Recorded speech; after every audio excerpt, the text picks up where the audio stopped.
Tá joia? Então, boa noite para todos. Vamos começar mais uma aula do nosso curso de métodos da física teórica, tá certo?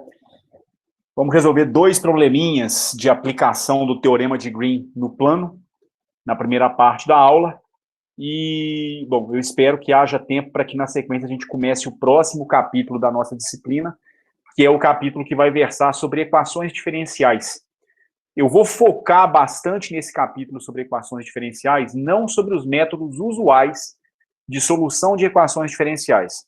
O foco vai ser muito na solução de equações diferenciais por meio de séries de potência, onde eu devo destacar um método que vale para uma situação particular, que é o chamado método de Frobenius, tá certo? Mas vamos começar com a primeira parte, então, relativa à aplicação do teorema de Green no plano. Então, vamos lá. Vamos colocar, então, o seguinte problema. Vamos imaginar uma curva, qualquer que seja ela, no plano. Tem que ser, então, uma curva planar. E eu quero que essa curva seja uma curva fechada. Eu quero demonstrar, então, o seguinte resultado. Para uma curva fechada ser no plano, é para nós mostrarmos o seguinte resultado. Mostrar que a área interna à curva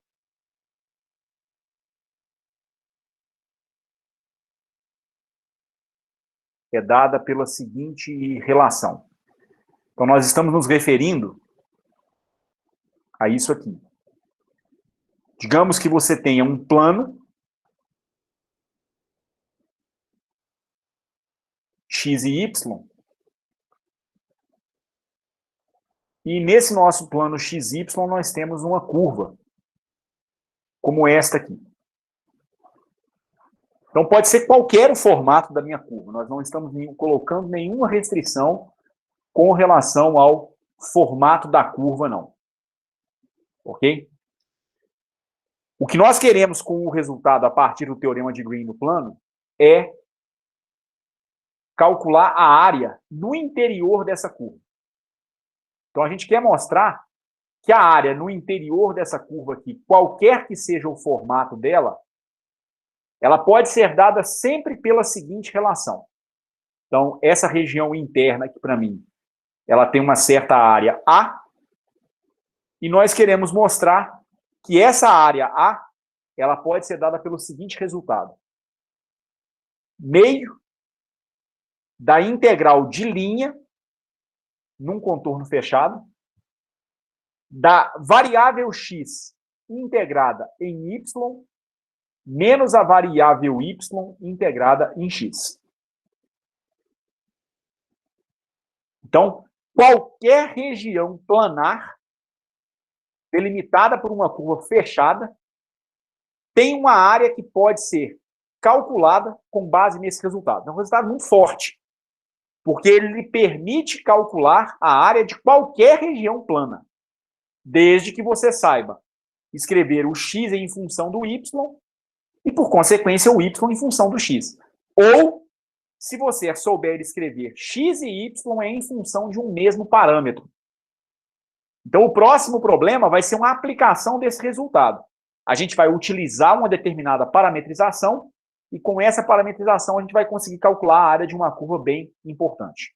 Tá certo? Então, como é que a gente vai utilizar o teorema de Green no plano para tentar demonstrar esse resultado? O teorema de Green no plano, ele relaciona a integral de linha dessa curva com a integral de superfície dentro dessa curva aqui. Tá certo? Então, do teorema de Green, a gente tem o seguinte resultado.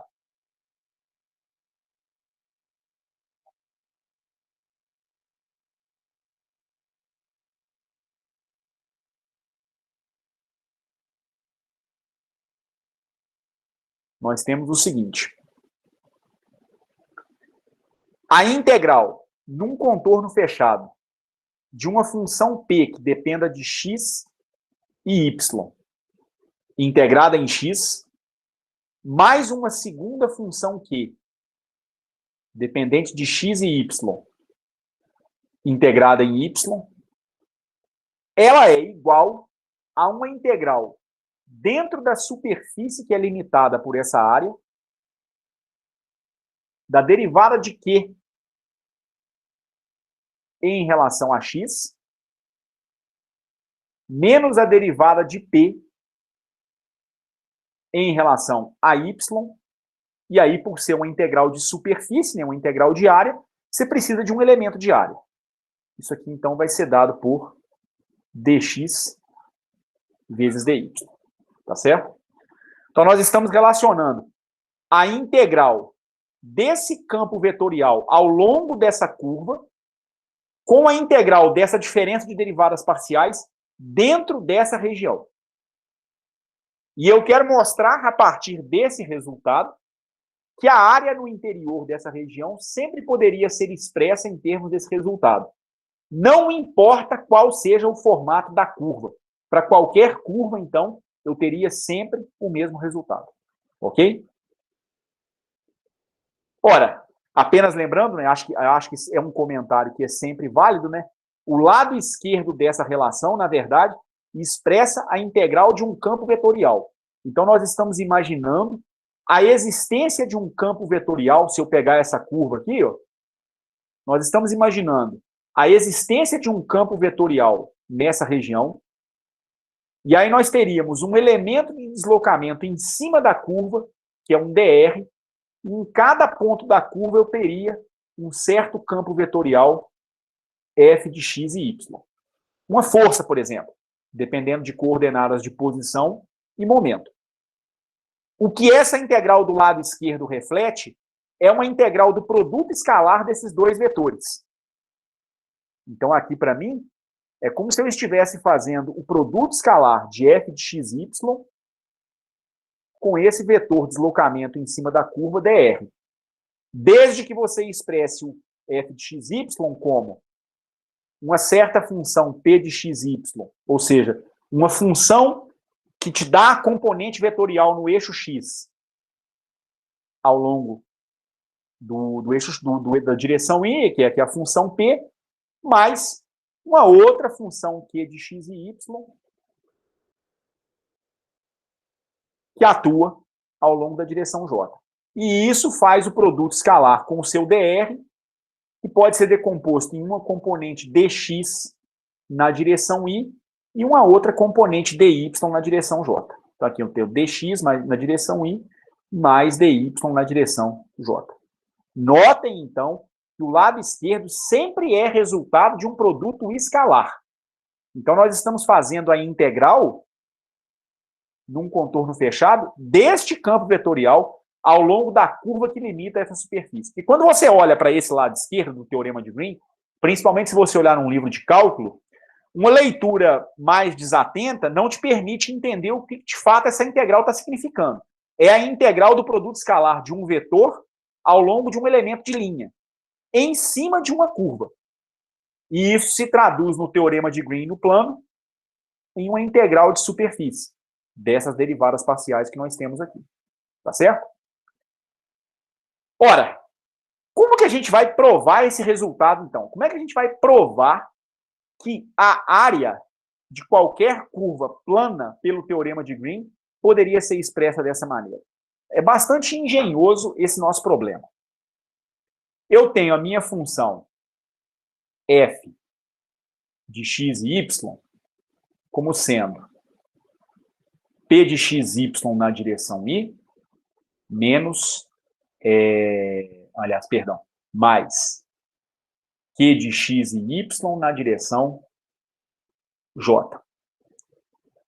O lado direito do meu teorema de Green no plano, a minha integral de superfície, ela é dada em termos da derivada de q em relação a x, ou seja, você pega a componente j do campo vetorial e a deriva em relação a x. Essa função q depende de x e y de alguma forma. Menos a derivada de p em relação a y, com esse p também dependendo de x e y. Isso integrado em dx, integrado em dy. Eu creio que é nessa integral aqui que a gente deve trabalhar. inicialmente. Porque é essa integral que está sendo feita em cima de uma superfície, em cima de um elemento de área. Então, área, eu vou tirar da integral do lado direito. Não é da integral do lado esquerdo no teorema de Green no plano, pelo menos em um primeiro momento. Área poderia sair do lado esquerdo. Isso aqui é a integral num contorno fechado de P dx mais Q dy. Ok? Ora, como que a gente vai proceder? Como que eu calcularia a área de uma curva? A área de uma curva seria o seguinte, isso aí vocês aprenderam, eu não tenho certeza se é no cálculo 2 que vocês veem isso ou no próprio cálculo 3. Mas, se você tem uma figura plana e você deseja calcular a área dessa figura plana, se você quer calcular a área interna a essa região, conceitualmente, o que você tem que fazer? Você imagina que você vai pegar a sua região, você vai dividir essa região em quadradinhos, vamos dizer dessa forma, onde cada quadradinho tem um elemento de comprimento dy e um elemento de comprimento dx. Isso aqui, então, se assemelha, digamos, a um retângulo. Né? O quadradinho seria, no caso do dx, seria igual ao dy, não precisa ser. O fato é que isso aqui, para mim, é um elemento de área.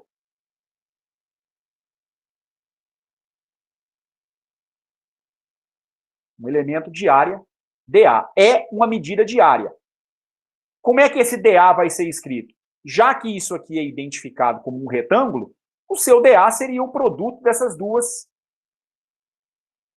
dimensões, dx com dy, que é o similar à área de um retângulo.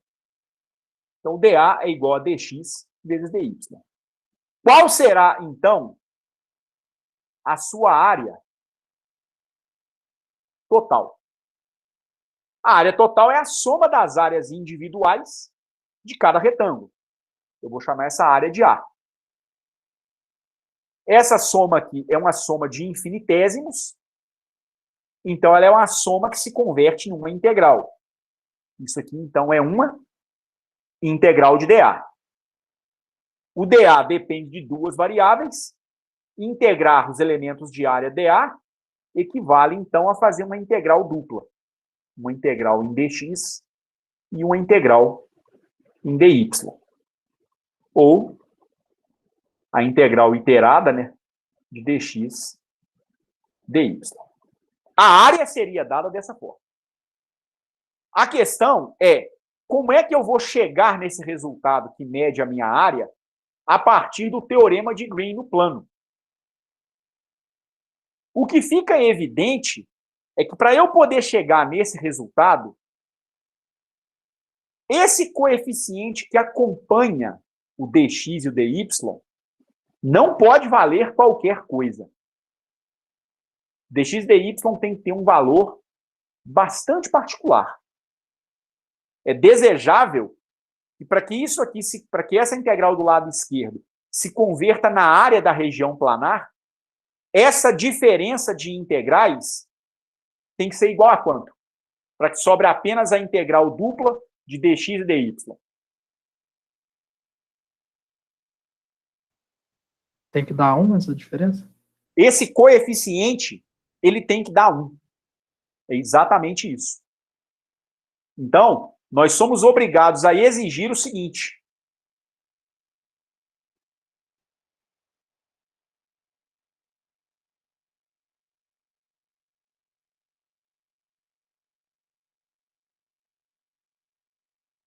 Eu sou obrigado a exigir que a derivada parcial de Q de x e y em relação a x menos a derivada parcial de x e y em relação a y valha exatamente 1. Ora, isso significa uma coisa.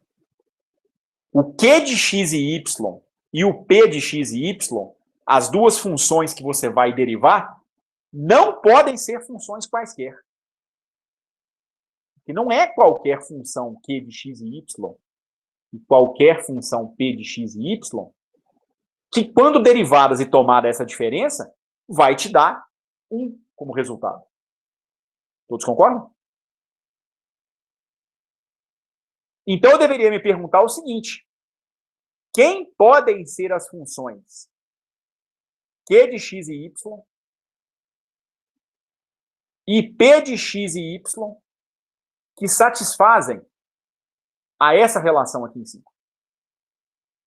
É provável que existam várias funções diferentes que eu possa derivar em relação a x, derivar em relação a y, tirar a diferença e encontrar 1 como resultado.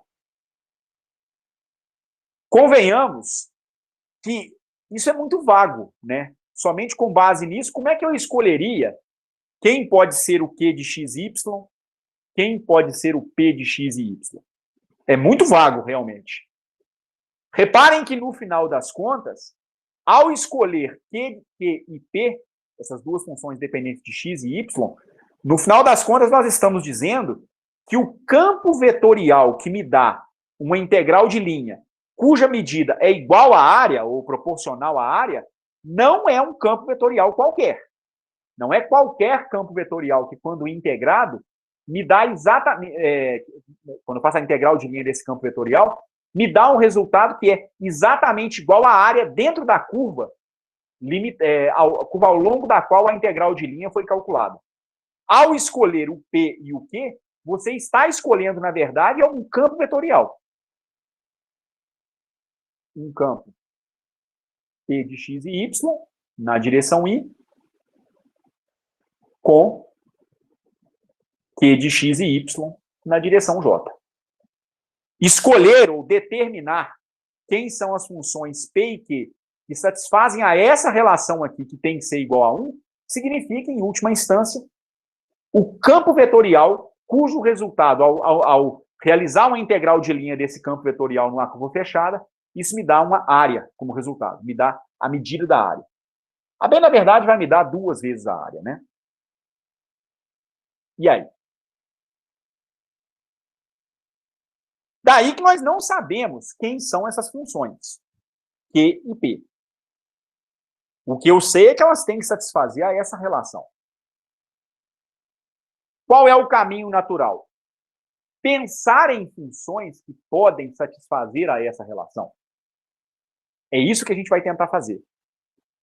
Nós vamos tentar encontrar possíveis funções que possam satisfazer essa relação.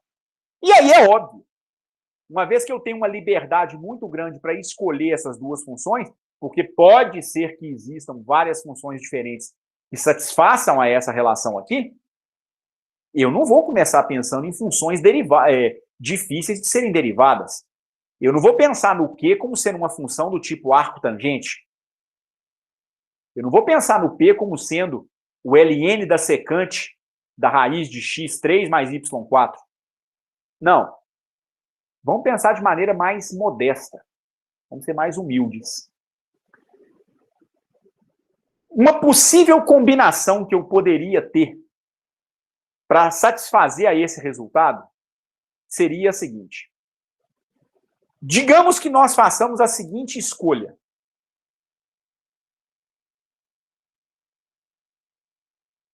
Digamos que eu escolho a minha função Q de x e y como sendo Q de x e y como sendo a função x. A função linear x. Então, ela não carrega dependência em y. Ora, você quer fazer a derivada de Q de x e y em relação a x. Se você escolheu Q de x e y igual a x, essa derivada vai dar 1. Todos concordam?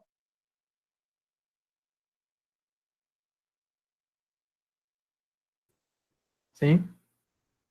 Ora, se eu faço isso, então, aqui eu já tenho 1. Então, o P de XY seria 0. Talvez isso não seja uma boa, porque se o P de x e y for igual a 0, provavelmente eu vou perder uma das componentes do meu resultado. Porque eu quero que a integral de linha dependa tanto do diferencial y quanto do diferencial x. Eliminar o P ou o Q significa eliminar um dos diferenciais. Se eu fizer o P de xy igual a 0, eu vou matar a dependência em dx desse meu resultado. Então, eu vou fazer o seguinte. Como eu quero começar com uma escolha bem simplesinha, eu vou tomar a função P de xy igual a quanto? O que vocês sugeririam para o P de xy?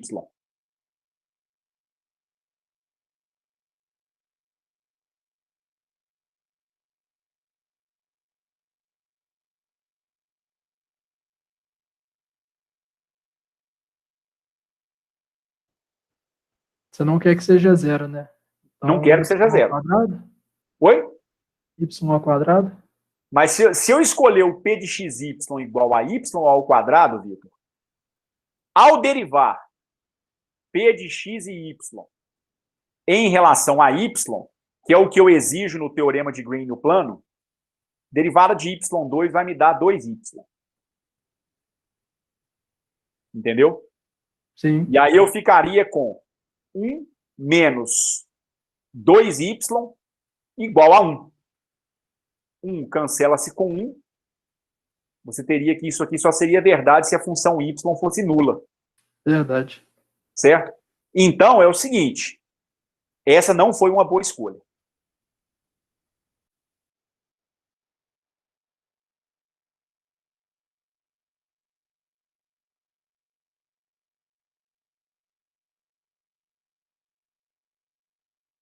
Mas nem tudo está perdido. Vamos, então, pensar de uma outra maneira. Vamos imaginar que eu escolho Q de x e y como sendo igual a menos y.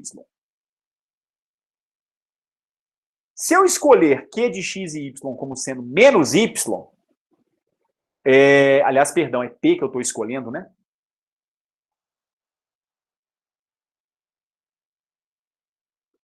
Se eu escolher P de x e y como sendo menos y, no teorema de Green, no momento em que eu vou tomar a derivada de P em relação a y, isso aqui dá a derivada de menos y em relação a y. E essa derivada, ela dá menos 1. É claro que se você vai substituir esses dois resultados cá em cima, no teorema de Green no plano, você não vai chegar no resultado correto. Porque se você escolheu o Q de xy igual a x, a derivada de Q de xy igual a x, ela deu igual a 1. Então, se eu faço a substituição,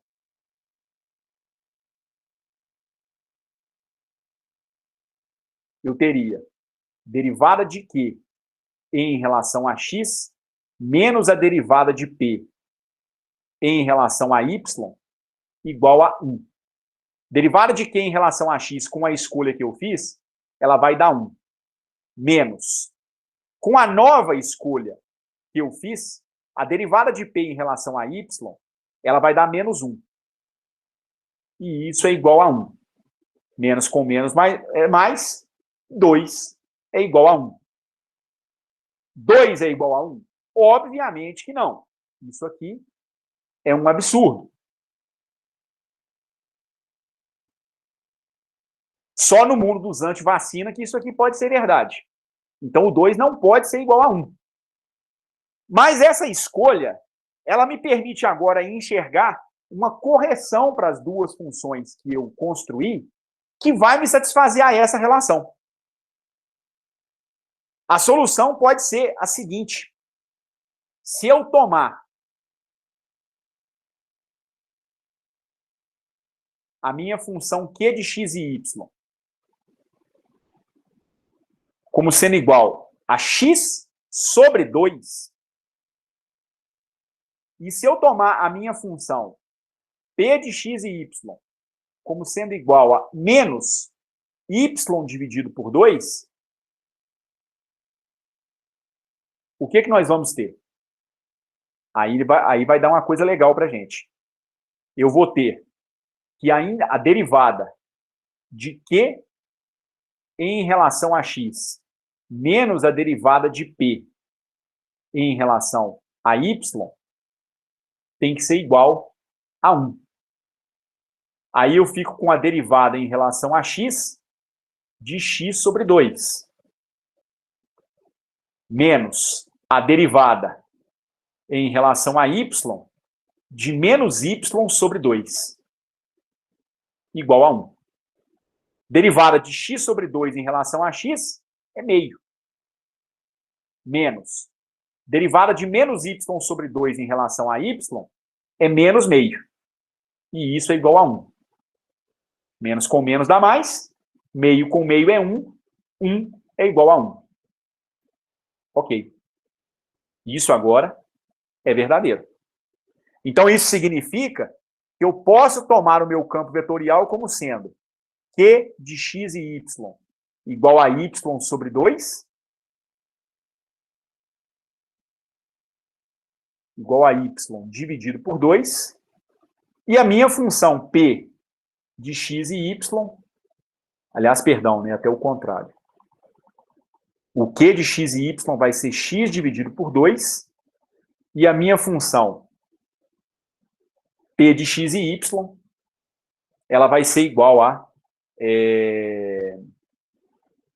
menos y dividido por 2. Será que isso vai satisfazer o teorema de Green no plano? Vamos verificar. A gente sabe que a integral num contorno fechado de P de x e y dx mais Q de x e y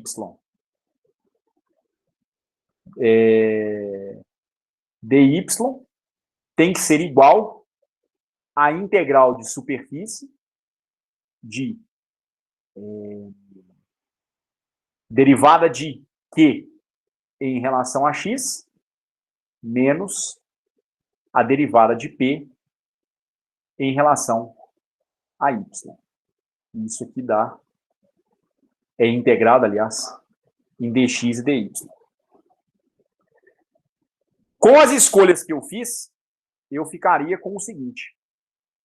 Eu escolhi a minha função P como sendo menos y dividido por 2, integrado em x.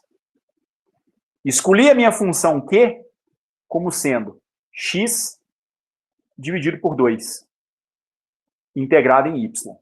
E isso aqui é igual a quê? Isso é igual à integral de superfície de derivada de Q em relação a x, com a escolha que eu fiz, meio. Derivada de P em relação a y, com P igual a menos y sobre 2, menos meio. Dx dy. Isso aqui agora é igual a 1. E aí o lado direito é realmente igual à área da região plana.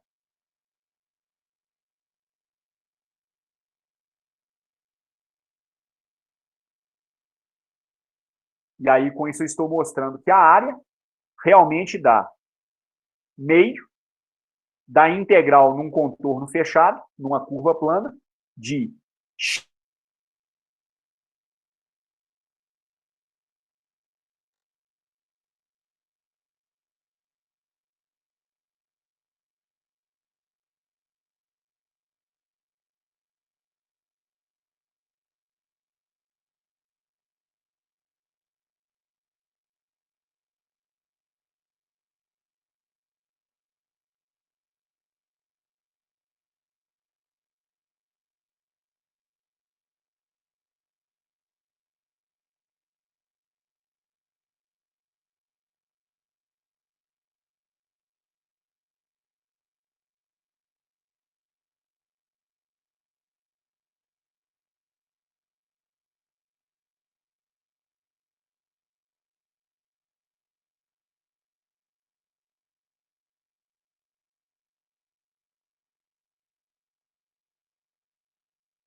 Meus caros, em que ponto exatamente parou?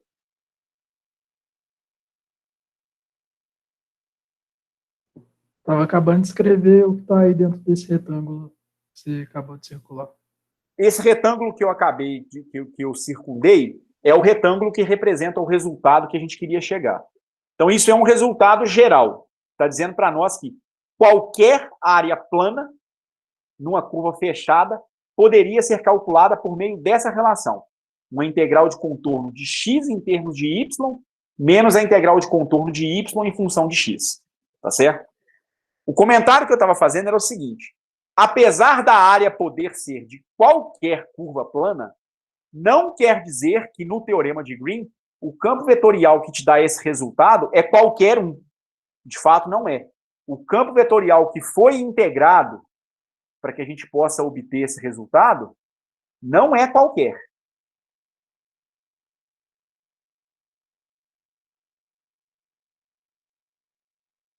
Esse campo integral, campo vetorial é o seguinte: é um campo dependente da sua função f de x e y, que é igual a p de x e y na direção i, mais q de x e y na direção j. Essas funções p e q não são quaisquer para nos dar esse resultado. Elas têm que ser escolhidas a dedo. E as funções são essas aqui. A função p é menos y dividido por 2 na direção i, mais a função q, que é x dividido por 2 na direção j. Esse é o campo que você tem que escolher. Aliás, é o campo vetorial mais simples possível que você tem, que satisfaz a essa relação aqui. Então, se você fizer a integral de linha desse campo vetorial numa curva plana, o resultado sempre te dá uma medida da área dessa figura fechada, da área dessa curva. Tá certo? Não importa o formato da curva, mas o campo vetorial tem que ser esse aqui. Tá certo? Então, isso aqui prova esse resultado que a gente queria demonstrar. Deu para entender em linhas gerais?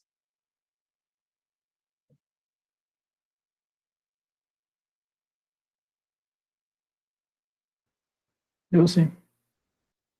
Paulo, conseguiu acompanhar? Ingrid? Beleza. Zé Luiz, Vitor? Tô tranquilo. Deu? Então, na sequência, a gente vai fazer um exercício de aplicação desse resultado. Tá certo? Vamos verificar se esse resultado realmente é verdadeiro. Então, vamos fazer um segundo exemplo que acompanha esse resultado.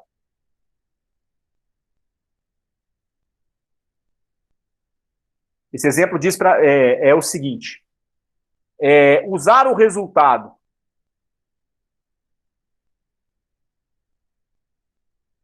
anterior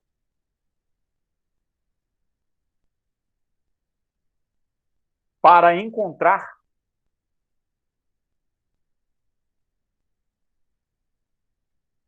a área de uma elipse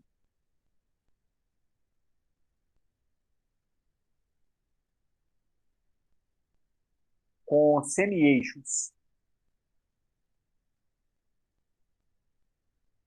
A e B. Tá certo? Esse resultado é o seguinte: a área de uma região elíptica, então digamos que a gente resolva desenhar uma elipse no plano, né? Claro que aqui vai ficar uma porcaria de elipse, mas a área dessa região elíptica, ela tem um valor bem conhecido. A área da elipse, ela é dada por π vezes o semi-eixo A vezes o semi-eixo B. O que são os semi-eixos? São as distâncias do centro da elipse até as suas extremidades. Então, você pega do centro até a extremidade na horizontal, digamos que isso aqui vai ser o seu semi-eixo A. Pega da origem, do centro da elipse, até a extremidade da elipse na perpendicular, isso aqui vai ser o seu semi-eixo B. Então, é um resultado bem bonitinho, bem simplesinho, que mostra para você que a área é igual a π vezes A vezes B. Tá certo? Depende apenas do produto dos dois semi-eixos, então. Nós queremos usar o resultado anterior que foi deduzido a partir do teorema de Green. Então vejam que, se você parar para pensar, num primeiro momento, esse negócio não é muito trivial e você pode acabar se embananando nesse negócio. Olha só. Eu vou imaginar o seguinte, eu vou supor uma elipse com centro na origem.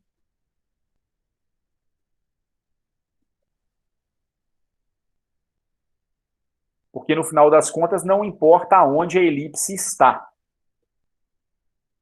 Mas, para a gente se posicionar, né, no plano, colocar o centro da elipse na origem do sistema cartesiano vai nos ajudar bastante. Então, eu vou colocar um eixo aqui, um eixo desse lado, e eu vou tentar traçar a minha elipse com o centro bem aqui no cruzamento dos meus eixos coordenados.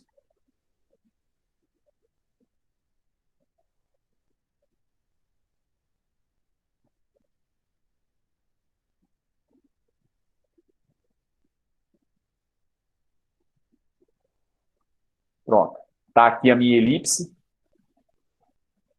Isso aqui seria um dos semi-eixos dela, no caso, seria uma representação do semi-eixo maior. E aqui na vertical eu teria o semi-eixo B, tá certo?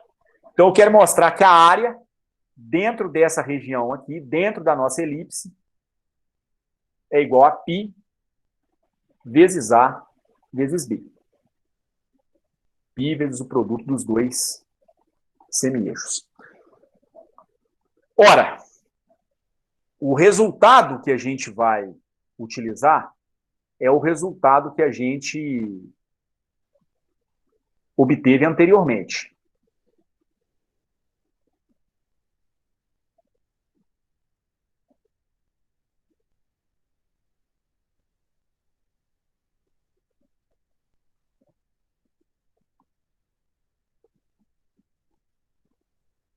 A área dessa figura seria igual a meio da integral num contorno fechado de x em relação a y menos a integral de y feita em relação a x. Ok? É essa integral que a gente tem que calcular. Tá certo? Como é que nós faríamos essa integral? Essa integral exige o seguinte. Você precisa saber, nessa sua curva plana, como que o x é escrito em função de y. E você precisaria saber como que o y é escrito em função de x. Não quer dizer que saber essas duas equações vai tornar o problema simples. Mas, num primeiro momento, é isso que nós temos que fazer. Tentar encontrar uma maneira de escrever o x em função do y, inverter a relação e escrever o y em função do x. A geometria analítica nos dá isso. Não quer dizer que será fácil resolver o problema. Mas, em princípio, eu sei como é que eu escrevo essas duas equações. Por quê? Porque eu conheço qual é a equação geral da elipse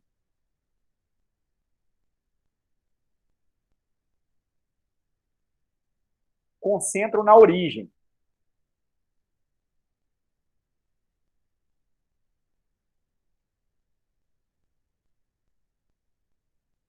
Quando vocês fizeram GAAL, eu creio que na parte final do curso vocês tenham estudado um assunto que são as cônicas. Então vocês devem ter visto equação de elipse, equação de hipérbole, essas coisas. De uma maneira geral, você tem o seguinte. Se o centro da elipse está na origem, o quadrado da coordenada x, enfim, você pega qualquer ponto x em cima da elipse e qualquer ponto y, e a relação entre x e y é essa aqui. X ao quadrado dividido pelo semi-eixo da horizontal, que é o A, mais y ao quadrado dividido pelo semi-eixo da vertical, que é o B, isso aqui é igual a 1. Tudo bem. Isso significa, então, o seguinte. Quem será x ao quadrado? X ao quadrado vai ser igual a ao quadrado, que multiplica 1 menos y ao quadrado sobre b ao quadrado. X será igual a mais ou menos a vezes a raiz quadrada de 1 menos y ao quadrado sobre b ao quadrado. E eu posso fazer coisa parecida para y. Para y eu vou ter uma equação bastante parecida. Se eu fizer uma manipulação parecida com a que eu fiz aqui em cima, mas agora isolando o y vai ser igual a mais ou menos b, que é o cara que seria isolado no final. Vou colocar isso aqui um pouquinho para baixo, que senão vai ficar embolado.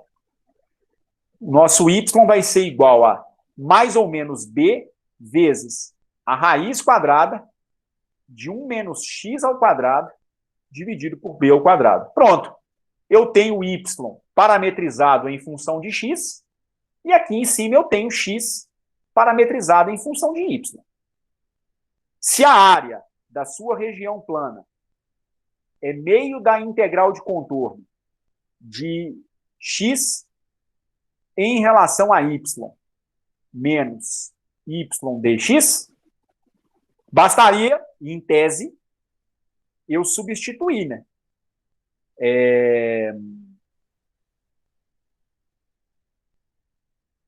Aliás, aqui não é nem b ao quadrado, não. Tem um errinho aqui. O x ele está dividido por a ao quadrado, tá certo? Então é 1 menos x ao quadrado por a ao quadrado. Aqui está certo. Tá certo? Então, em princípio, eu poderia trocar o x por essa relação e eu poderia trocar o y por essa outra relação. Mas o negócio não é tão simples quanto parece, não. Quer dizer, a substituição seria essa, né? A substituição realmente é essa.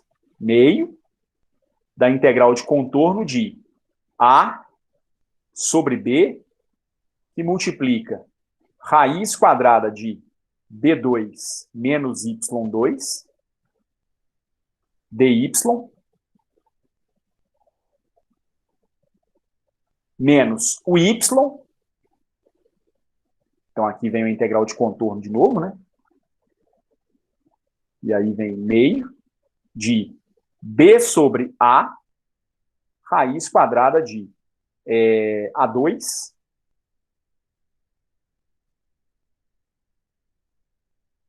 menos x ao quadrado. Eu tirei o mínimo múltiplo comum nas duas parcelas, né? E racionalizei o denominador. O b sairia para fora da raiz, aqui o a saiu para fora da raiz. Tá certo? Isso aqui integrado em x. O resultado seria esse. Como é que a gente vai fazer isso aí virar π vezes a vezes b? Aí é que é um negócio mais complicado. Mas não quer dizer que o caminho de se resolver tem que ser esse. Você integrar uma raiz quadrada num contorno elíptico, integrar uma outra raiz quadrada num contorno elíptico. Não quer dizer que a gente tem que seguir exatamente esse caminho. Essa seria a solução que eu seguiria se eu escolhesse essa parametrização, que é, digamos, a básica. É aquela que me exige conhecer o x em função de y e conhecer o y em função de x. De imediato é isso que a gente precisaria saber. Mas não é o único caminho. A gente poderia pensar num outro tipo de parametrização que seja comum para o x e para o y. O que eu quero dizer com isso? Será que existe alguma variável nessa minha elipse em que eu consiga escrever o x e o y dependendo dessa variável? Talvez exista. E como aqui eu tenho um objeto que se assemelha a um círculo, algo do tipo, né? Não é um círculo, é claro, né? É um objeto elíptico, mas para todos os efeitos, do ponto de vista geométrico, vai existir muita semelhança. Trata-se de uma curva plana, né? Que se assemelha a um círculo. O melhor, talvez, seja a gente escolher uma outra parametrização. Qual seria essa parametrização? Ora, eu peguei um ponto qualquer em cima da minha elipse. Esse ponto, ele possui coordenadas x, ao longo do eixo x, e y, ao longo desse eixo y. Existe uma linha radial que vem da origem até o ponto em cima da minha elipse. Nós estamos percebendo nesse momento que essa linha radial formou com o x e com o y, as posições cartesianas do ponto, um triângulo retângulo. Automaticamente, então, nós poderíamos pensar nesse ângulo θ. Todos concordam?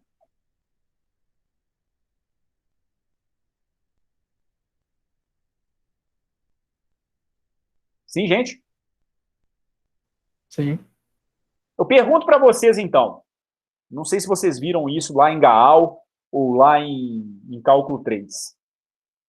Quais são as equações paramétricas para uma elipse?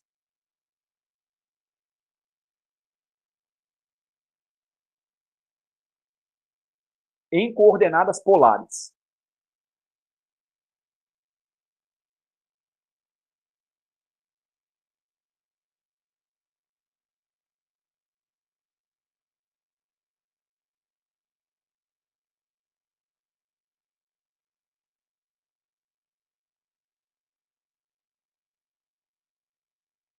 Vocês sabem? Chegaram a ver isso em algum desses cursos de vocês? Em outras palavras, o que eu estou perguntando é o seguinte: como é que eu faço para escrever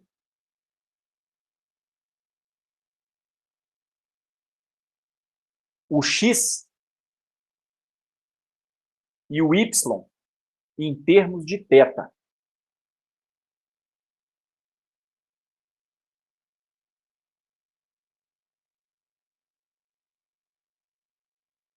Isso é um outro tipo de parametrização. A primeira parametrização que eu escrevi, ela me permitiu escrever x em função de y, y em função de x. Caiu numa integral que eu garanto para vocês, ela é enjoada de resolver, aquela integral não é simples de ser resolvida. Então eu estou percebendo pelo formato da minha figura que o melhor talvez seja trabalhar em coordenadas polares, até pelo formato da elipse. E aí eu pergunto, dado o formato da elipse e o uso de coordenadas polares, vocês se lembram como é que eu faço para poder calcular, obter as equações paramétricas de uma elipse em coordenadas polares? Vocês viram isso em Gaal ou em cálculo vetorial?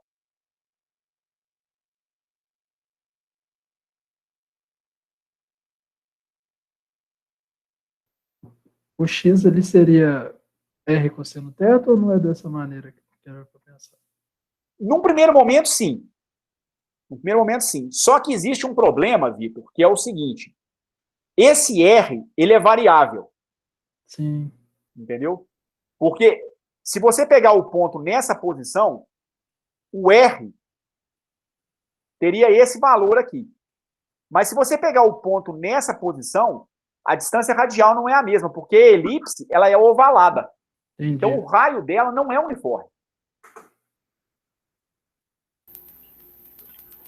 Eu só lembro de ver isso, mas eu não sei muito bem, para falar a verdade. Não lembro.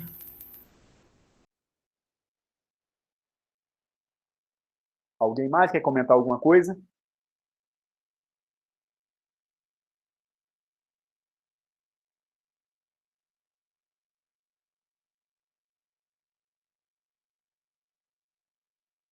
Eu vou deixar que vocês procurem, então, pelo seguinte resultado. Eu quero que vocês mostrem. Claro que aí vocês vão ter que estudar por conta própria, tá? Mostrar que as equações paramétricas de uma elipse têm essa cara aqui.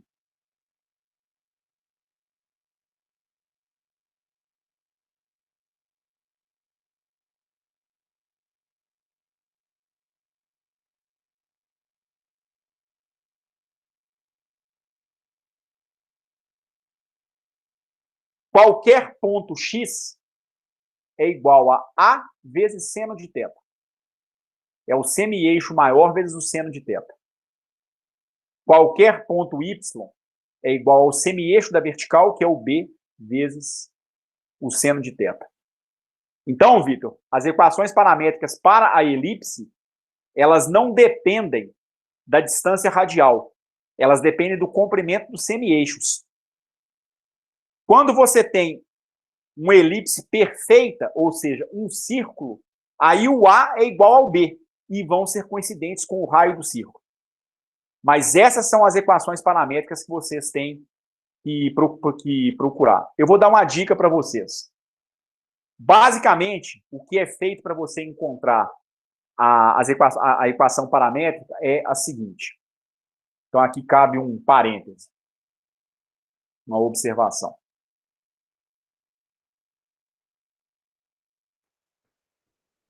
Esse x é seno mesmo, Edson? Oi? Não. No x. É cosseno, perdão. Seno. É. O x é a cosseno de θ.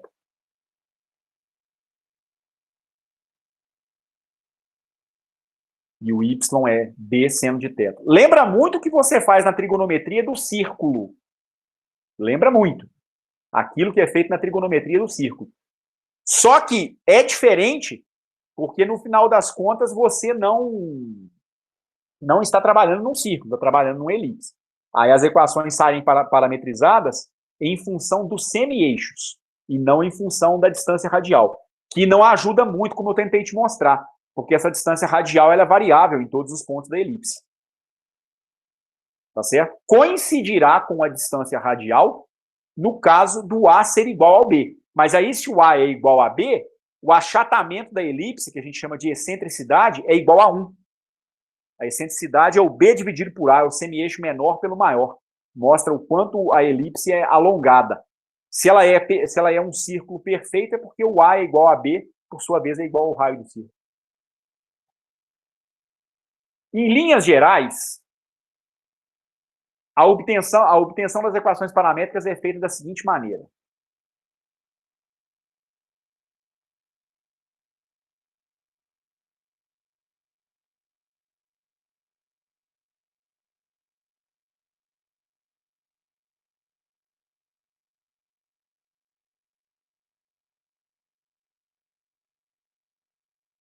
Basicamente, você procede da seguinte forma.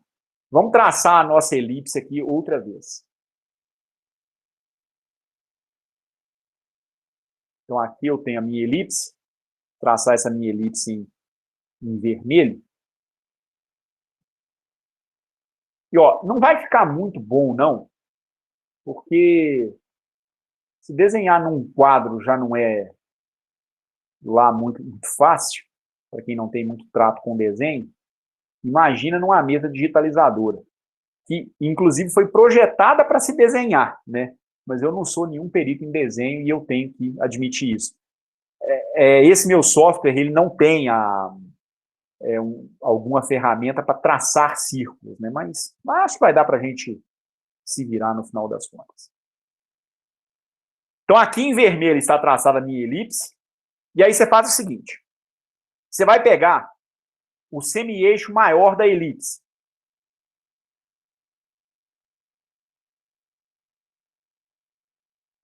Digamos que o semi-eixo maior seja esse aqui da horizontal, até para... É o que está evidenciando a minha figura, né? Que é o A, semi-eixo menor vai ser o B. Agora você faz o seguinte. Você vai traçar um círculo que vai tangenciar a elipse E esse círculo, ele vai ter um raio igual ao valor do semi-eixo maior. Então, esquece a elipse agora, trace agora um círculo.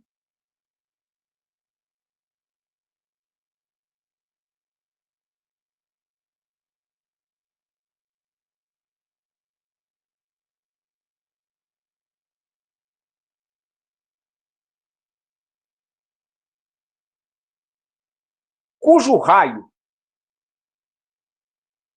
seja igual ao do semi-eixo maior.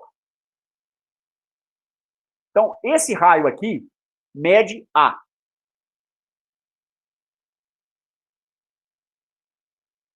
Vocês concordam comigo que se eu pegar esse ponto aqui, que tem uma coordenada x, em cima da minha elipse, esse ponto vai ter uma mesma coordenada que um outro ponto do círculo externo que eu desenhei? Quer dizer, existe uma correspondência entre cada ponto do círculo que eu tracei externo à minha elipse e os próprios pontos na elipse. Então, esse ponto aqui, ele está associado com esse no meu círculo aqui em cima. Se eu tivesse pego esse outro ponto aqui, ele teria um correspondente na elipse, no círculo, que seria esse aqui. Dá para fazer uma correspondência biunívoca, não dá? Para cada ponto na elipse, haver um correspondente ponto lá no meu círculo. Aliás, vai acontecer tanto aqui em cima, né, quanto aqui embaixo também, né?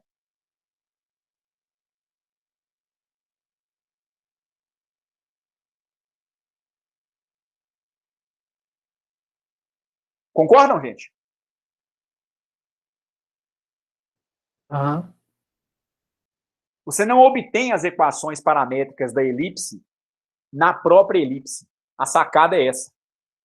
Você se remete a um círculo cujo raio é igual ao semi-eixo maior. Depois você vai traçar um círculo interno, e esse círculo interno vai ter um raio que é igual ao do semi-eixo menor. Aí você vai tirar a outra equação paramétrica. Aí você olha para o círculo, e no círculo a gente sabe trabalhar tranquilamente em coordenadas polares. Está aqui um ângulo θ, está aqui um ângulo de 90 graus. O que você tem, então, da sua figura? Você tem um triângulo retângulo em que um ângulo é θ, é o ângulo que marca a posição do seu ponto lá no círculo, tá certo? A posição do ponto está lá no círculo, vamos dizer assim, no círculo externo associado à sua elipse. E aqui, aliás, perdão, aqui é x. E aqui você vai ter o valor do semi-eixo, que é o A. Agora eu consigo associar o x com o A. Então, o x da elipse convertido no x do círculo é o x parametrizado. Se você tomar nessa relação o cosseno de θ, isso é cateto adjacente a θ, que é a componente x, dividido pela hipotenusa, que é o A.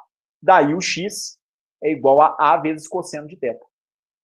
Que é o que você obteria, Vitor, em coordenadas polares para um círculo. Sacou? Saquei. O que vocês vão fazer, então, é o seguinte. Eu esbocei em linhas gerais como é que você vai tirar a equação parametrizada para o semi-eixo maior.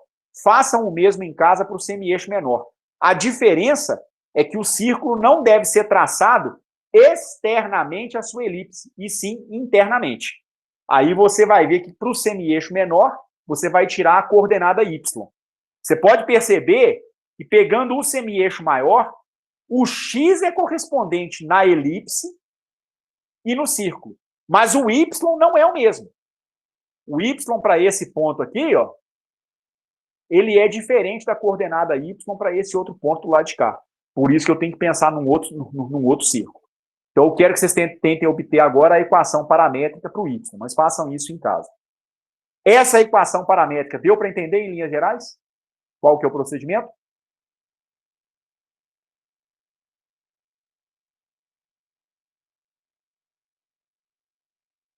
Ingrid, Vitor, os demais?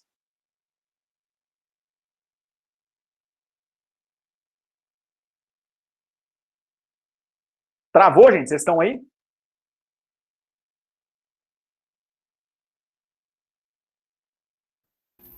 Tô sim, ok, Edson. O pessoal tá falando aqui pelo chat, né? Mas acho que não dá para você ver no chat, não, né? Eu não consigo ver.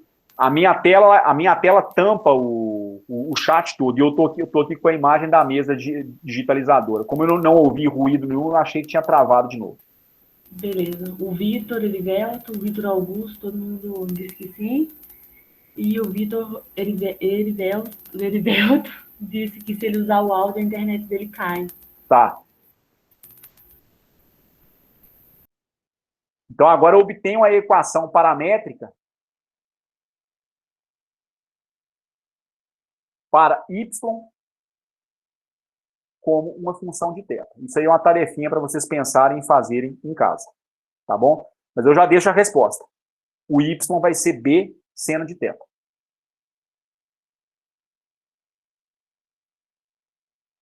Ok? Ora, vamos voltar então no nosso resultado. A minha área, ela é então igual a meio da integral em y, de y feita em relação a x, menos a integral de... É isso mesmo? É y em relação a x menos x em relação a y, não é isso?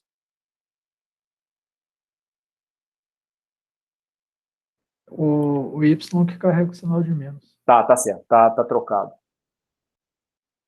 É a integral de x feita em relação a y menos y feita em relação a x.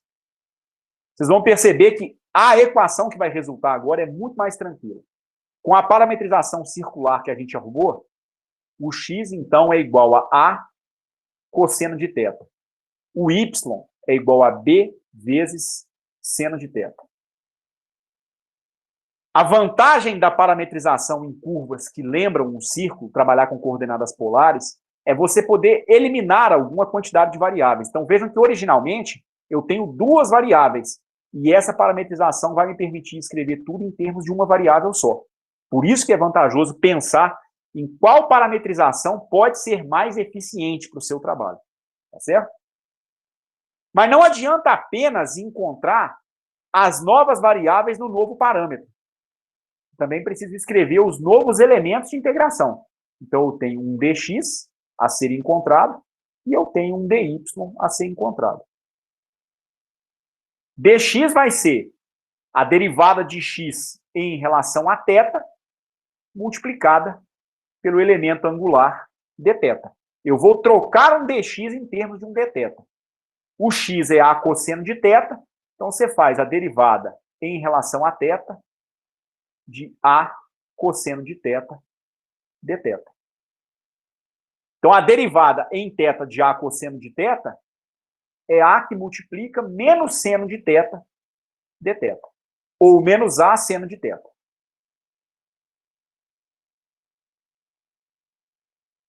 Esse é o novo elemento de integração dx que você tem. Por sua vez, dy vai ser derivada de y feita em relação a θ multiplicada por θ. Se você fizer isso utilizando que o y é b seno de θ, isso aqui vai dar b cosseno de θ dθ. A sua área, então, vai ser igual a meio da integral num contorno fechado de quem? X dy. O seu x vale a vezes cosseno de θ vezes dx menos a vezes seno de θ dθ. Menos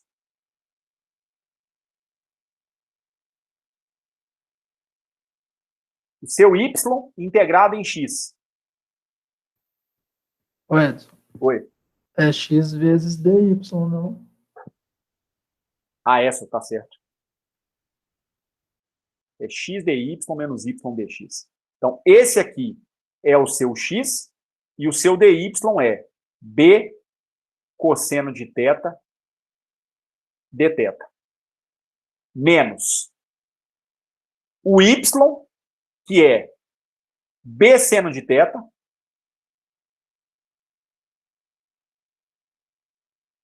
vezes o dx, que é igual a menos a seno de θ dθ. Olha que trem bonitinho. Isso aqui vai dar meio da integral de... Podem perceber que o produto A vezes B vai aparecer nas duas parcelas. O dθ vai aparecer nas duas parcelas também, até porque a integral está sendo feita em θ. Então, eu posso colocar o AB em evidência e o dθ em evidência. A primeira parcela me dá cosseno ao quadrado de θ, menos com menos dá mais, seno ao quadrado de θ. Olha que negócio espetacular. Cosseno ao quadrado mais seno ao quadrado é igual a 1. Então, a sua área, ela dá o quê? A e B são independentes de θ. Podem sair para fora da sua integral. Aí você tem uma integral num contorno fechado de dθ. Veja como é que isso foi legal, porque isso permitiu que você escapasse de pensar em um vetor variando ao longo da sua curva. Ao escolher esse parâmetro θ, que marca uma posição angular dentro da sua elipse,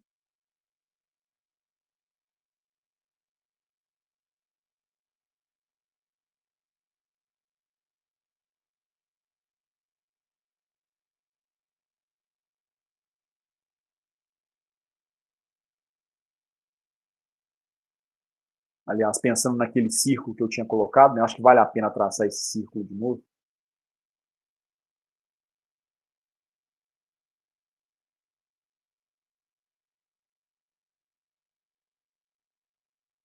O ângulo que você utilizou é aquele ângulo que marca a sua posição x na elipse e no círculo. O que significa fazer uma integral num contorno fechado de dθ? Significa que você vai dar uma volta completa, ou no círculo, ou na elipse. Então, o θ vai dar uma volta completa. A integral de dθ, então, vai varrer, então, quantos radianos? Para dar uma volta completa, seja na elipse ou no círculo? 2π. 2π. Então, com isso, a área da sua curva dá A vezes B dividido por 2, ou seja, o produto dos dois semi-eixos, multiplicado por 2π, que é o resultado da integral. Então, você converteu todo o seu problema numa integral angular em θ, cujo valor deu 2π radianos. Então, a área deu π vezes A vezes B. Ok?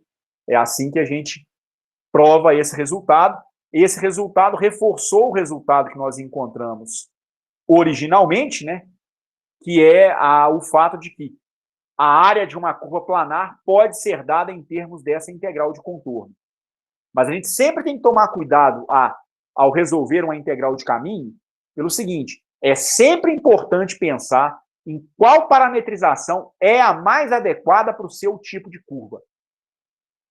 Quando a curva realmente é algo curvo, algo que lembra uma parábola, uma hipérbole, uma elipse, um círculo, uma cardioide, essas são curvas que, pelo formato delas, sempre é vantajoso se pensar trabalhar em coordenadas polares.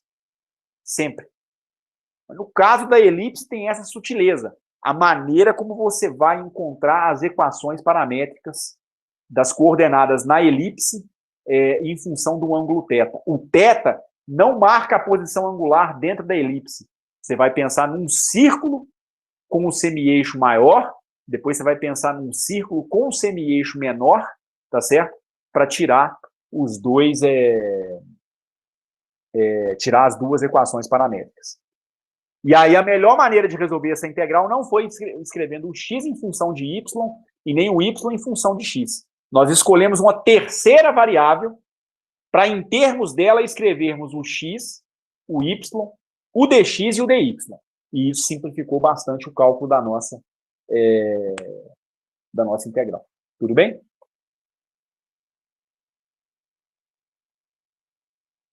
Alguma dúvida?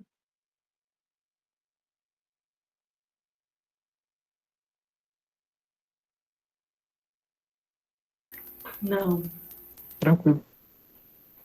Gente, é o seguinte, né? É óbvio que a engenharia de obra pronta é um negócio complicado. O que eu quero dizer com isso? Não ter dúvidas depois que um problema está feito costuma ser comum. Eu tive um professor que participou tanto da minha banca de mestrado quanto da minha banca de doutorado. Ele tinha uma fama de carrasco lá na UFMG. Mas ele não era tão carrasco, não. Só que ele sabia muito. Então, às vezes, a gente ficava até constrangido com o tanto que ele sabia e a gente não sabia, comparado com ele. E ele costumava dizer uma coisa que era o seguinte: por mais difícil que seja um problema, toda vez que ele está resolvido, feito, ele parece ser fácil. É sempre assim. Então, você olha um problema como esse, depois de feito, pode ser que vocês não sabiam resolver inicialmente, mas deu para acompanhar os passos gerais, como é que foi a feitura do problema, tá certo? O que eu quero dizer com isso?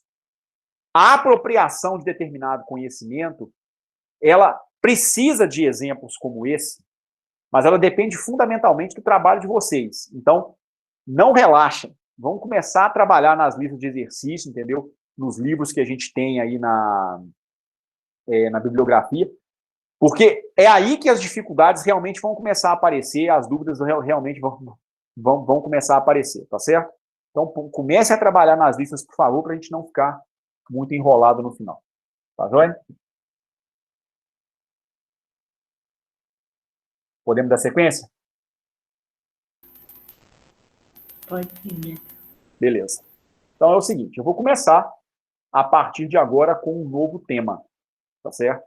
O tema do cálculo vetorial eu não vou trabalhar mais nessa disciplina.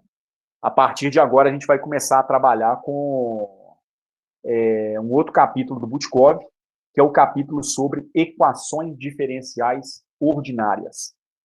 Sendo que o seguinte, o Butkov até faz alguma discussão, mas é uma discussão bem rasa, sobre solução de equações diferenciais usuais, como as que vocês aprenderam lá em EDO. Até porque não é o objetivo principal do capítulo, eu já vou até saltar essa parte já, tá certo? O meu foco já vai ser na solução de equações diferenciais via série de potência. É isso que a gente começa a tratar a partir de agora. Equações diferenciais ordinárias, onde o foco vai ser na solução via série de potência e um método em particular que é muito poderoso e importante, que é o chamado método de Frobenius.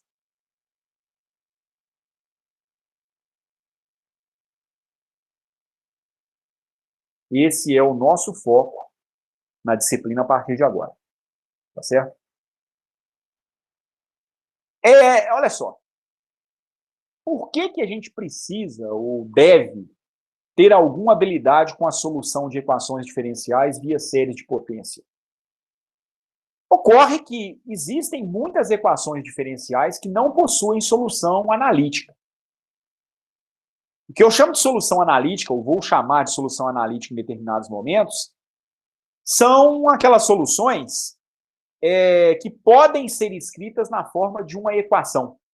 Então, você resolve uma equação diferencial de um problema físico e encontra um seno de x como resposta, uma exponencial de 2x, alguma coisa desse tipo. Uma expressão matemática fechada, bem conhecida.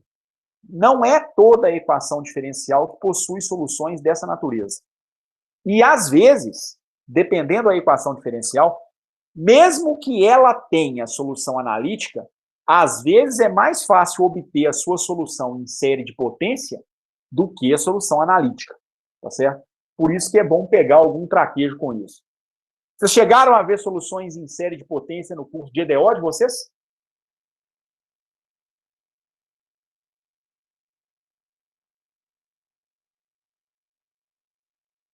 O Vitor mandou aqui que sim, eu também vi um pouco no curso.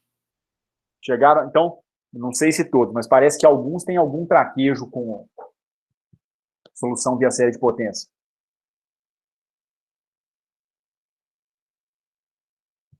Beleza. O fato, então, é o seguinte: nós temos equações diferenciais que não possuem soluções que podem ser expressas em termos de funções fechadas. Então, há equações diferenciais que não possuem aquilo que nós chamamos de soluções analíticas. Ou seja, aquelas soluções que podem ser expressas em termos de funções. Vou dar um exemplo bem simples para vocês.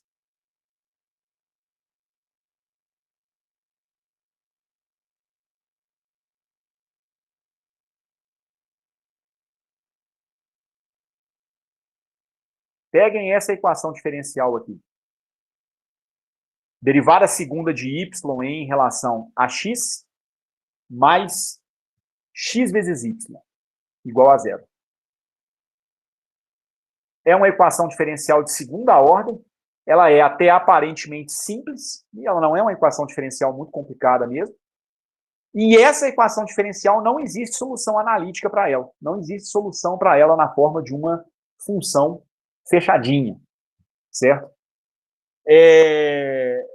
Entretanto, tem muitas situações em que é bastante satisfatório você obter uma solução em série de potências para a equação diferencial que você deseja ou que você precisa, né, por alguma razão, resolver.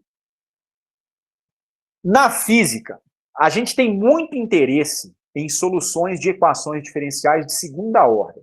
Existem muitos problemas físicos que são expressos em termos de equações diferenciais de segunda ordem. A segunda lei de Newton é uma equação diferencial de segunda ordem, por exemplo. A equação de Schrödinger da mecânica quântica é uma equação diferencial de segunda ordem. Várias equações do eletromagnetismo, como a equação de Poisson, a equação de Laplace, potencial elétrico, podem ser escritas na forma de uma equação diferencial de segunda ordem. Equação de difusão de calor é uma equação diferencial de segunda ordem. Enfim, são muitos os exemplos.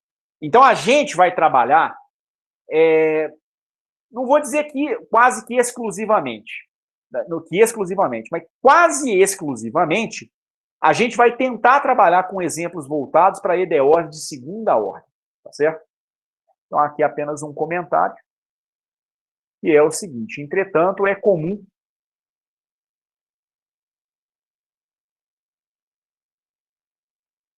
que tais equações possuam solução em termos de série de potência.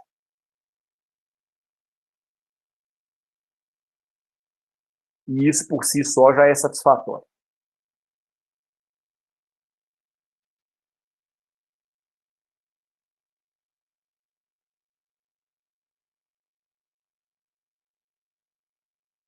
Então, eu vou imaginar o seguinte: eu vou supor uma equação diferencial bem geralzona, como essa aqui.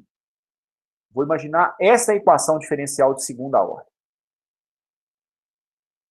Então, é uma EDO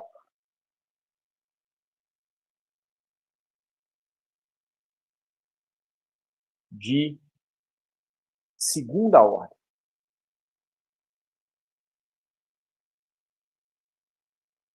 Vou supor uma função a de x vezes a derivada de uma função y de segunda ordem em relação a x, mais uma outra função b de x vezes a derivada segunda de y de x em relação a x. Aliás, aqui não é derivada segunda, aqui já pode ser uma derivada primeira, mais uma função c de x vezes a própria função y de x. E isso aqui pode ser igual a zero, se for uma EDO homogênea, mas, em geral, pode ser diferente de zero. Pode ser igual a uma outra função b de x, caso a sua EDO seja uma EDO não homogênea. Eu vou admitir que seja possível fazer a seguinte operação. Eu vou tomar a minha equação diferencial e eu vou dividir a minha equação diferencial pela função que multiplica a derivada de ordem mais alta. Então, eu vou dividir todos os termos pela função a de x. Então, a derivada segunda de y em relação a x, mais b de x sobre a de x, vezes dy dx, mais c de x sobre a de x vezes a própria função y, igual a d de x sobre a de x. Num problema dessa natureza, o que você vai exigir? Ora, quem você deseja determinar é essa função que está sendo derivada. É a função y de x. Ela é o seu problema, no final das contas. É ela que você quer encontrar. Mas existe uma exigência que você tem que fazer. Você só pode escrever essa equação diferencial dessa forma manipulada que eu escrevi aqui, com uma condição satisfeita.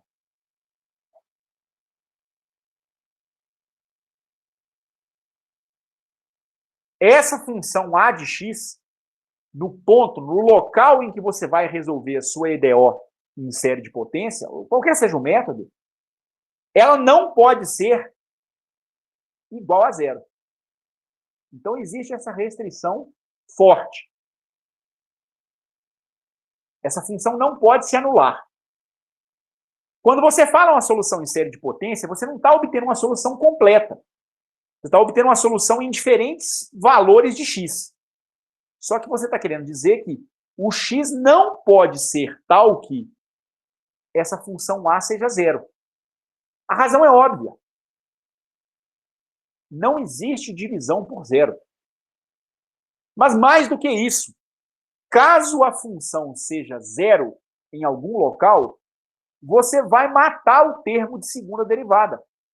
Porque uma vez que naquele ponto ela é zero, zero vezes a segunda derivada desaparece.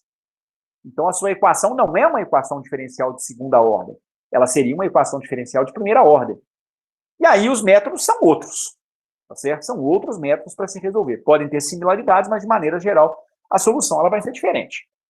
Então nós estamos supondo que nós temos uma EDO de segunda ordem, e o coeficiente da função que multiplica a derivada mais alta, que é a derivada segunda, não pode ser igual a zero, tá certo? É essa a exigência que a gente vai fazer. Eu vou, então, definir o seguinte, eu vou definir dois pares de funções. Eu vou definir, aliás, três funções. Eu vou definir essa função p de x como sendo a razão entre b e a, entre b de x e a de x. Eu vou definir uma função q de x como sendo c de x sobre a de x. Não são apenas nomes diferentes que eu estou dando. E eu vou definir uma função r de x como sendo d sobre a. Então, d de x dividido por a de x. Com essas substituições, eu teria que a derivada segunda de y em relação a x, mais a função p de x vezes dy dx, mais a função q de x vezes y, tem que ser igual à nossa função r de x. Essa seria a forma mais geral que essa minha equação diferencial deveria possuir. Aí é claro que eu estou admitindo que P, Q e R são funções que existem em um determinado ponto, tá certo? Nós dizemos que, nesse caso, as funções serão chamadas de funções analíticas. Então, se em certo ponto num certo ponto x igual a A. As funções P de x, Q de x e R de x, assim como as suas derivadas,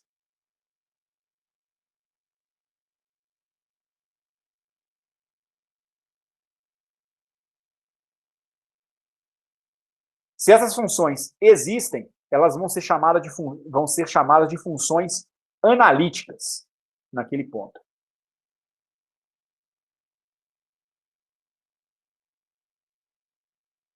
Por que que elas podem não existir? Simples. O P é B dividido por A. Se para um determinado valor de x, que eu estou chamando de Azinho, a função Azão de x for zero, o P não vai existir, porque vai dar B dividido por zero. O Q não vai existir, porque vai dar C dividido por zero. Em qualquer lugar? Não. Mas naquele ponto x igual a A. Digamos, por exemplo, que o A de x seja igual a 2. Aliás, eu vou colocar um exemplo melhor logo na sequência. Aguardem um minutinho, por favor. Então, tais funções são denominadas de funções analíticas.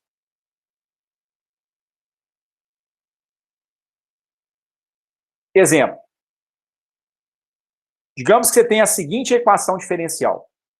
X menos 2 vezes derivada segunda de y em relação a x mais 6x dy dx mais x à oitava menos 5 vezes y igual a seno de x. Uma equação diferencial de segunda ordem? É. Vamos dividir isso aqui por x menos 2. Derivada segunda de y em relação a x, mais 6x dividido pelo coeficiente da maior derivada, que é x menos 2, dy dx.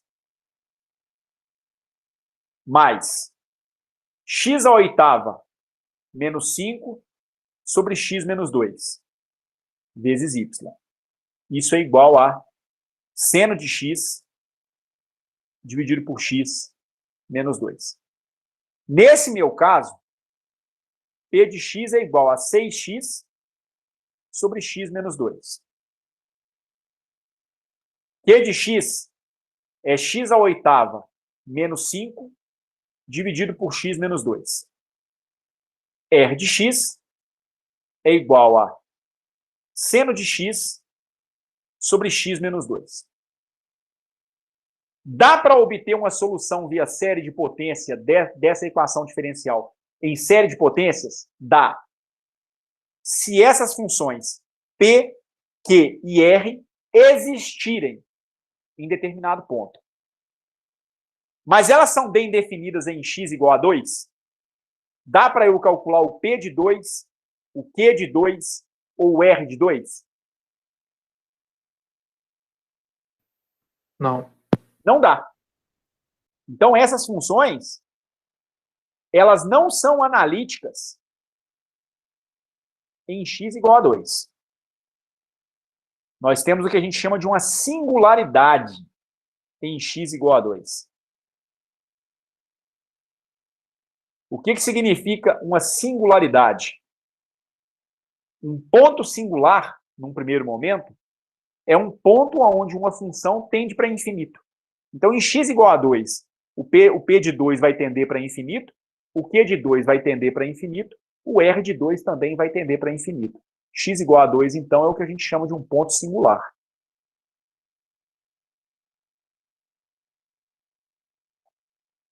Então, não há uma solução em série de potências na vizinhança de x igual a 2, pelo menos pelos métodos convencionais. Frobenius pode corrigir esse cenário em alguns tipos de singularidade, como a gente vai ver, tá certo? Talvez nesse aqui não haja jeito, tá certo? Mas vamos deixar isso para discutir adiante.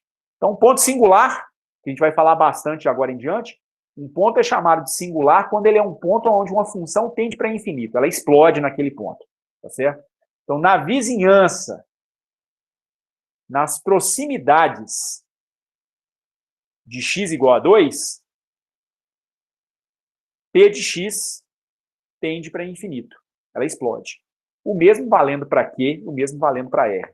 Então, não vai ter solução em série de potência, pelo menos pelos métodos convencionais, na vizinhança desse ponto. Tá certo? Mas, se a função e as suas derivadas, se a função for analítica, então, se as funções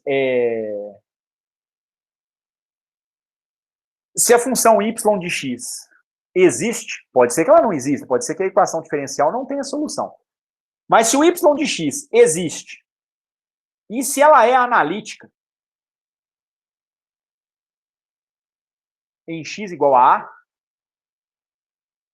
assim como o P, o Q, o R, nessas funções que eu defini, né? Se essa função existe e é analítica em x igual a A, e vejam que é o seguinte, não basta apenas a existência da função. As derivadas da função têm que existir naquele ponto também. Às vezes a função existe e a derivada da função não existe. Por exemplo, pegue a função raiz de x. Y igual a raiz de x. Raiz de x existe em x igual a 0. O y de 0 é raiz de 0, que é igual a 0.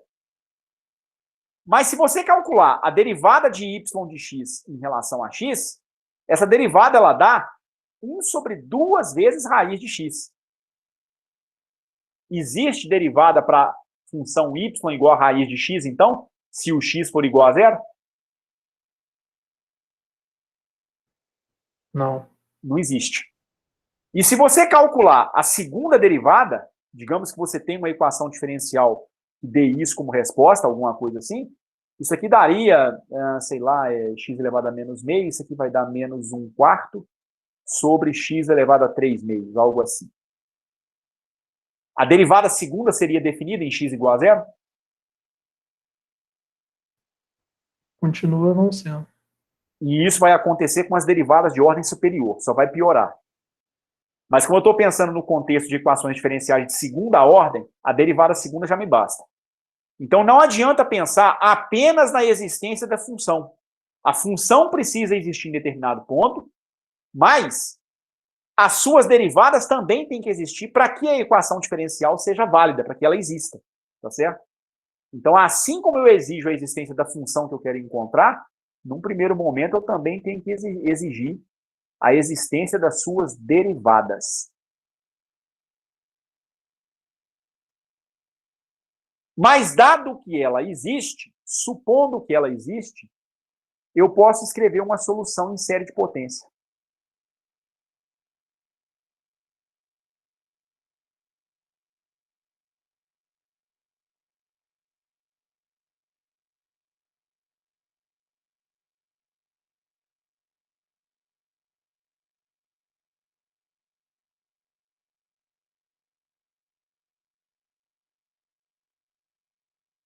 Mas isso em torno de x igual a A.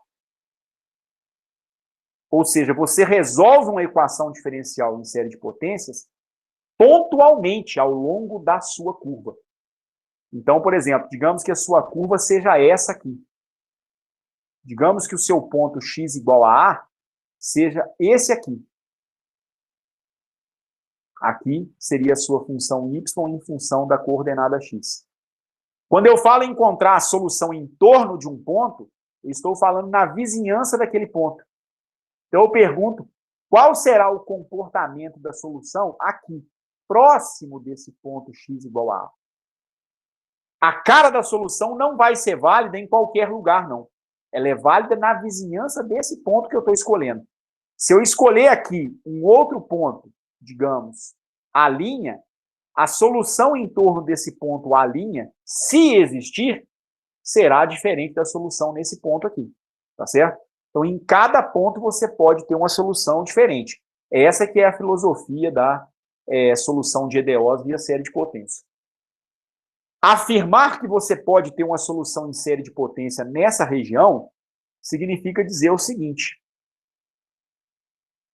a sua função y de x, ela é igual a uma constante C0 mais uma constante x1 vezes x menos a, ou seja, valores de x que orbitam, que estão próximos de x igual a A, mais uma outra constante C2 vezes x menos a elevado ao quadrado, mais uma outra constante C3 vezes x menos a elevado ao cubo, e assim por diante. Ou seja, isso poderia ser escrito na forma da seguinte sequência: um somatório num índice n que vai de 0 até infinito, em tese a série pode ser infinita, de um coeficiente Cn vezes x menos a elevado a n.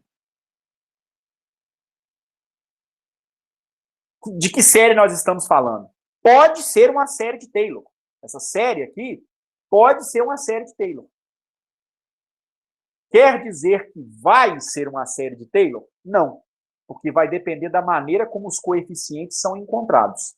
Mas pode ser uma série de Taylor.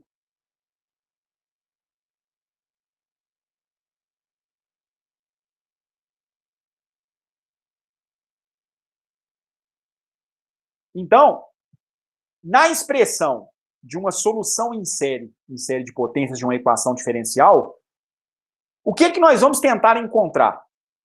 Quem são esses coeficientes? As incógnitas para mim são: quem são os coeficientes C0, C1, C2, enfim, de uma maneira geral, quem é a cara do enésimo coeficiente da minha expansão em série? É isso que a gente vai tentar encontrar. Encontrar uma expansão em série de potências para uma função em torno de um ponto, ou para uma equação diferencial em torno de um ponto, significa isso: determinar o conjunto de coeficientes, tá certo? Que vão satisfazer aquela equação diferencial na vizinhança daquele ponto. Então, são os Cs que vão dar a solução para mim, se esses Cs existirem, tá certo? Dentro daquela região, tá certo? Pode acontecer de nós estarmos procurando uma solução em torno de x igual a 0.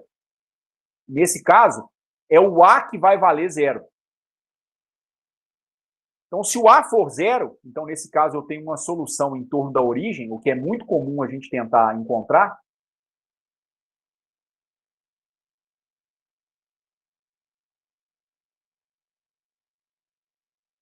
Nesse caso, nós estamos falando da chamada série de Maclaurin, que é um caso particular da série de Taylor, quando você faz o ponto em torno do qual a expansão vai acontecer igual a 0. Nesse caso, a sua função seria y de x igual a C0 mais C1 vezes x mais C2 vezes x mais etc, etc, etc, Cn vezes x elevado a n. Aqui seria C2 vezes x ao quadrado, né? Então, de uma maneira geral, isso aqui seria um somatório com n indo de 0 até infinito. Aqui nem dá para colocar esse último termo, não, porque aqui o n vai tender para infinito, né? É uma série infinita mesmo.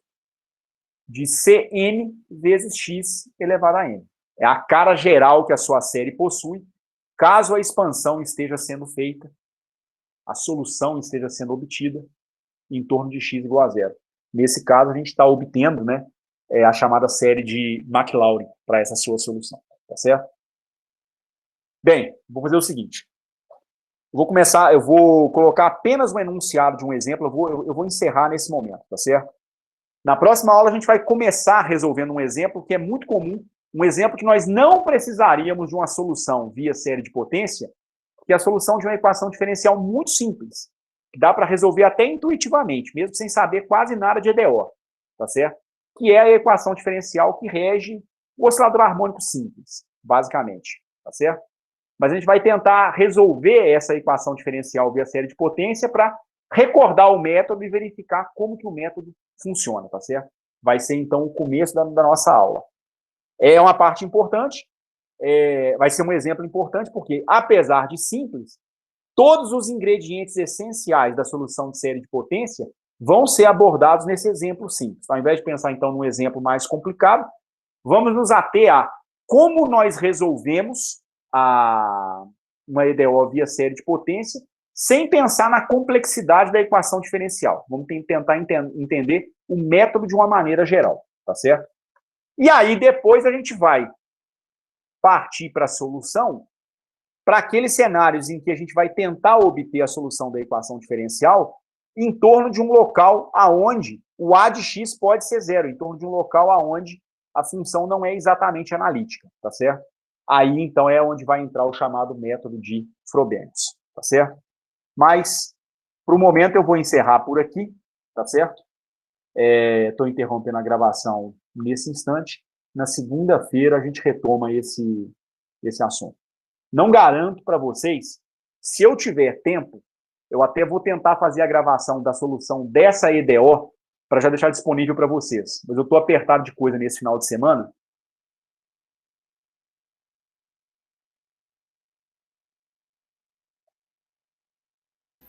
Beleza, Edson. Parece que a conexão tinha caído aqui, mas, enfim. Eu estou um pouquinho apertado de coisas nesse final de semana, para esse restante de semana. Talvez eu não consiga fazer. Se eu não conseguir, na segunda-feira, a gente retoma.